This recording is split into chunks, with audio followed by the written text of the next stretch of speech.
Today's recipe calls for roasted garlic. I'm going to show you how to make the best roasted garlic butter. So with that said, let's get started.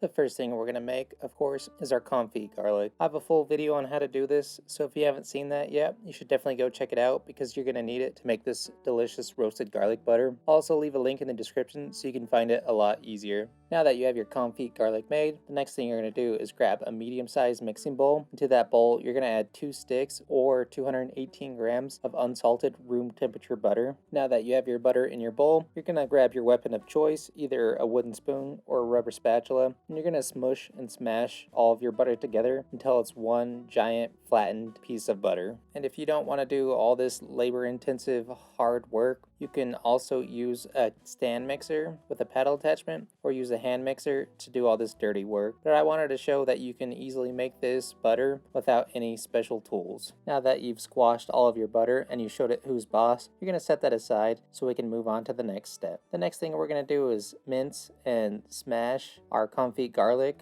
You're going to use 20 pieces of our confit garlic or 64 grams. You're going to mince this garlic until it's really fine in small pieces before we start to smash it to make it into a garlic paste. You're going to do this in a few stages. This way you can ensure that you mince your garlic really well, which will help ensure that we get a lot of our confit garlic spread throughout our butter. Once you have your garlic nice and minced, you're going to grab your blade and you're going to lay it flat right on top of your minced garlic. And you're going to start to smash it into your cutting board, starting on one end and applying pressure with your blade on top of the garlic and running it across your board. This will turn it into a fine paste. And you want to periodically clean off your blade so you can ensure that you smash everything really well. And another little pro tip for you is to grab your bench scraper and scrape up as much oil off of your cutting board as possible, and also pour in the oil from your holding apparatus into your bowl with your butter so we get some of that garlic infused oil in there as well to really intensify the flavor. Now that you have all of your confit garlic added to your bowl of butter, you're going to start to mix the two. All you're going to do is smash the garlic and butter together, spreading it back and forth and scraping down the bowl. Find it easiest to set the bowl on its side like this and just work on one side of the bowl, scraping everything to the bottom or the bottom of the side of the bowl, and start to smash everything together. You're going to keep mixing these two ingredients together until all of your confit garlic has been spread throughout your butter. There's a ton of little golden specks throughout. Once you have all of your garlic mixed together with your butter really well, you're going to season it to taste with salt and pepper. Now that your butter has been seasoned to your liking, there's 2 different ways to store your butter. One way is to make it into a compound butter, which I'm going to show you how to do first. You're going to grab a medium-sized piece of parchment paper and you're going to throw your butter right in the middle of that piece of parchment paper. Making compound butter is really easy and it makes for a great steak topper, or to throw on top of some fish or throw in a pan with some veggies. There's endless opportunities. Once you have your butter in the center of your parchment paper, you're going to fold over one side of your parchment paper to the opposite side. You're going to slowly pull on your parchment paper, which will help round out your butter to make it into the cylinder shape.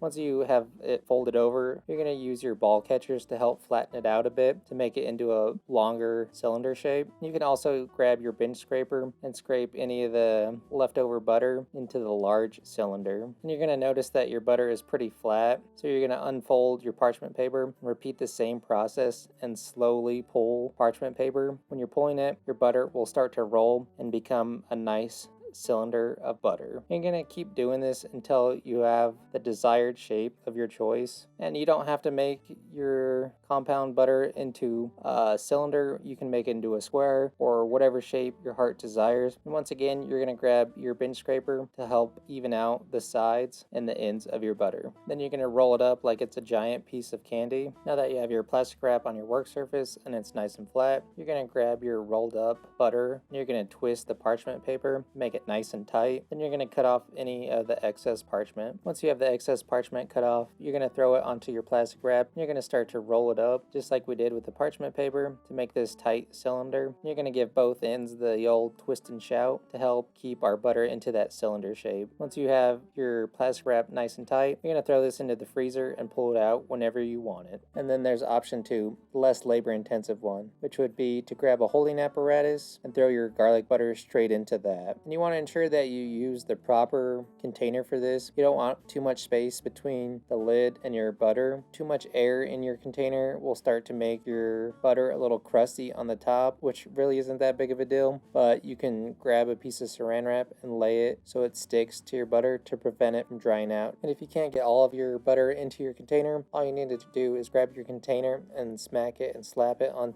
your work surface to help knock out any of the air bubbles, which will help flatten out your butter some more so you can fit more in it. In the end, this is what our homemade roasted garlic butter looks like. A nice spreadable butter, and then our compound butter. You're gonna leave your compound butter in the freezer like I said before. You're gonna pull it out and cut off little rings so it should look something sort of like this. You can throw it on some steaks or eat it like a cookie, which is pretty intense, but hey, I won't tell anybody. Enjoy.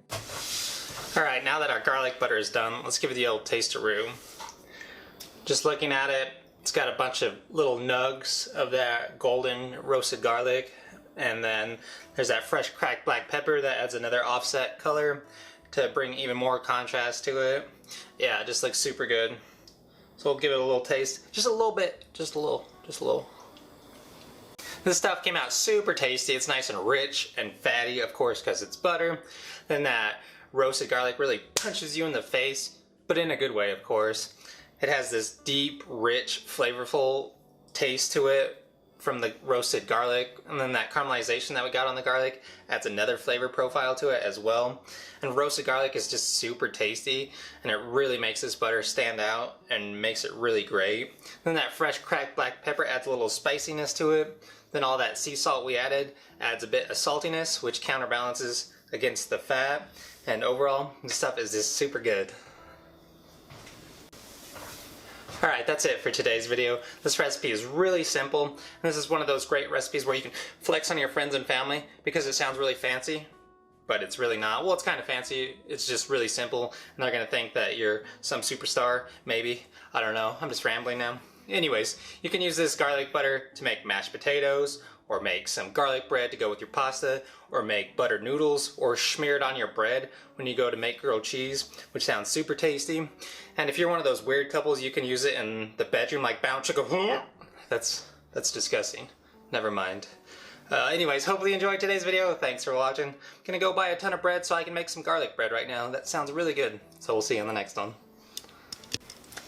That'll do, pig. That'll do.